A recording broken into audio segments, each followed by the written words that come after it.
All right, this is part 3 of Properties of Radicals. We're going to do example 6, Modeling Real Life. All right, so the question says the distance d in miles that you can see to the horizon with your eye level h feet above the water is given by d equals the square root of 3h over 2. Estimate how far you can see when your eye level is 5 feet above the water.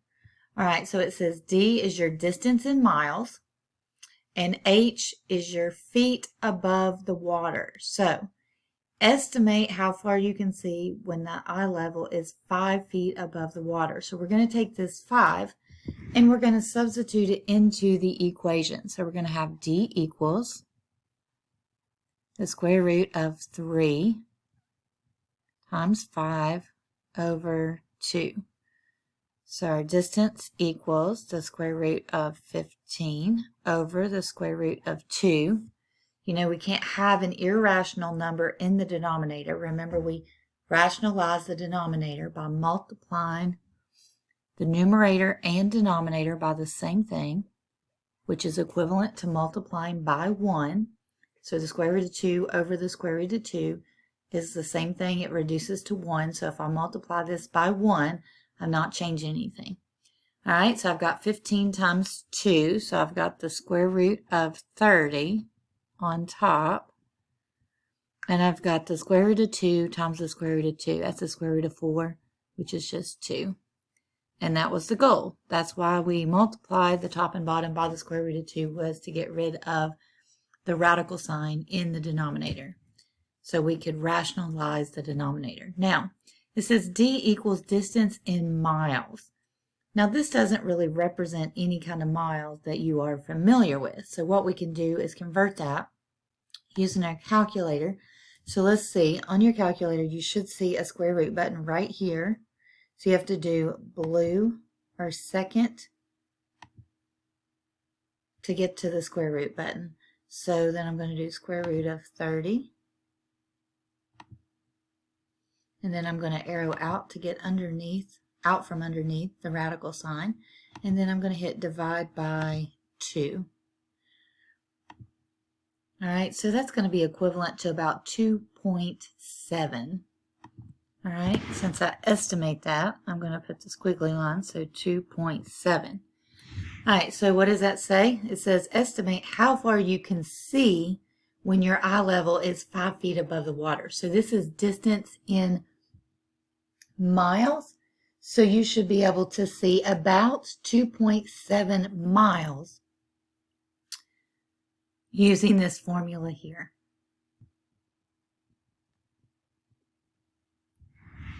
All right, so if you're 5 feet tall, 5 feet above the water, you should be able to see about 2.7 miles out into the horizon.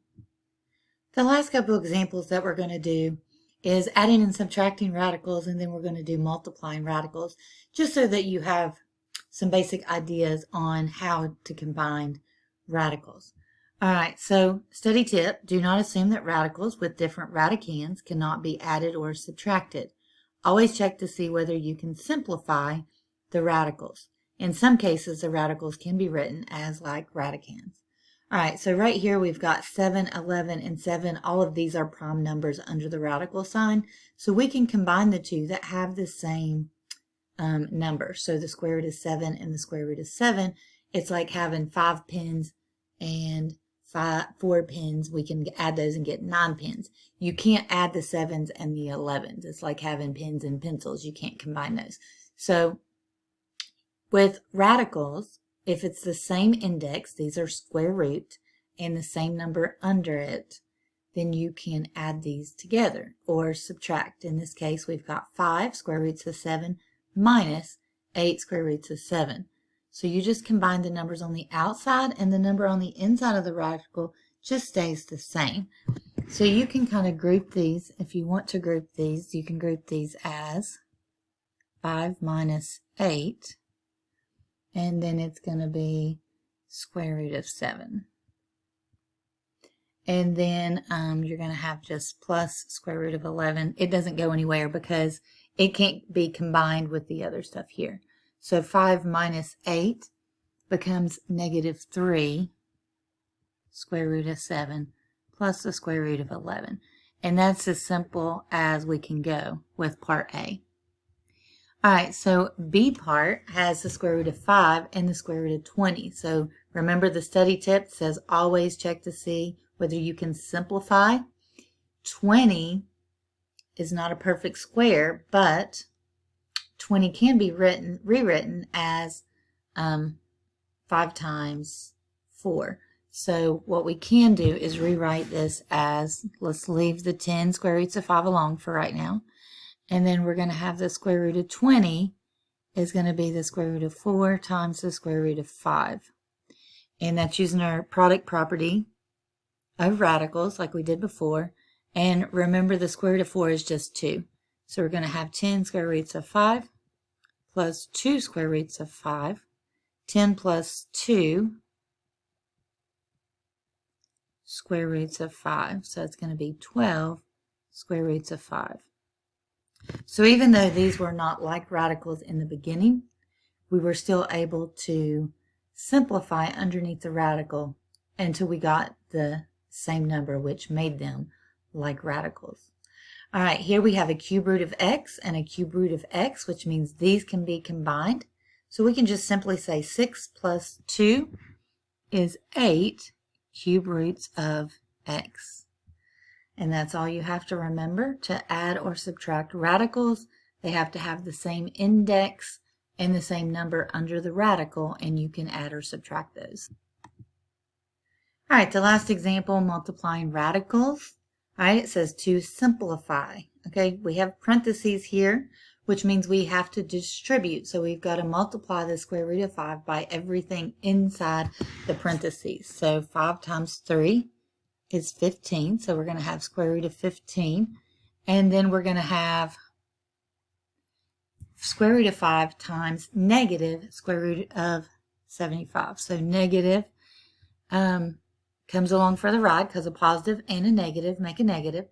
Square root of 5 times 75. 75 and 75 is 150. 150 and 150 is 300. And another 75 is 375. So we multiply those, we get negative 375. All right, now can we simplify? All right, so we may be able to simplify. So let's simplify the 375.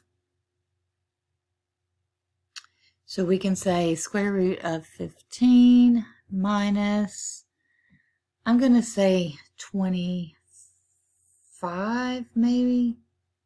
Let's see, how many times does 25 go into 375? So let's use our calculator here.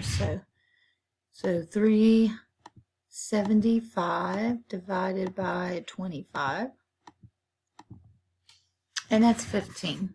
All right, so 15 times 25. So we got 25 times square root of 15. And then we can simplify the square root of 25. So now we're going to have square root of 15 minus the square root of 25. This just becomes 5. And then the square root of 15.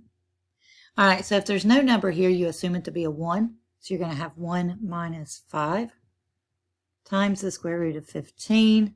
1 minus 5 is negative 4 square roots of 15.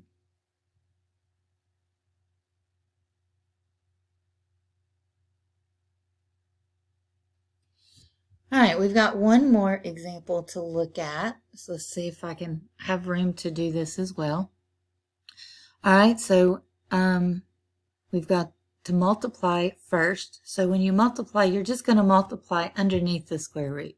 So we don't multiply the square root of 3 by the 8 because this is one term. When you multiply the square root by the square root of 3 by the square root of 2, you're multiplying it by the whole term, which is what you need to do. So we're going to have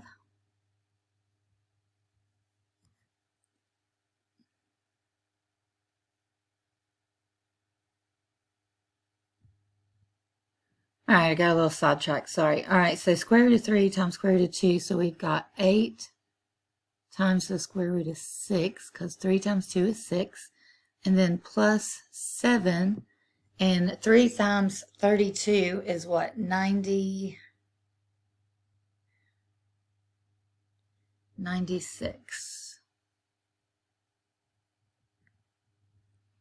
All right, 96 is not a perfect square, but I'm sure there is a perfect square in 96. So let's play with our numbers and see what we can get. All right, so 96 divided by 4 is 24. So I know there's a bigger one in there. So let's do 96 divided by 16, and that's 6. All right, and the reason I went straight to 16 is because 24 is 4 times 6, and I already had 1 4. So I just kind of, mentally playing with numbers here. You have to see how numbers kind of fit together. So this is going to be 8 square roots of 6 doesn't change, plus 7. And the square root of 96 is the same thing as 16 times 6. And you can check that. 16 times 6 is 96. Now, why did I do that? Well, because, let me rewrite this here. So this would be square root of 16 and square root of 6. Now I can simplify the square root of 16. So I'm going to have 8 square roots of 6 plus 7 times 4 square roots of 6. Now why did I do that? Because this is already multiplied 7 times this number.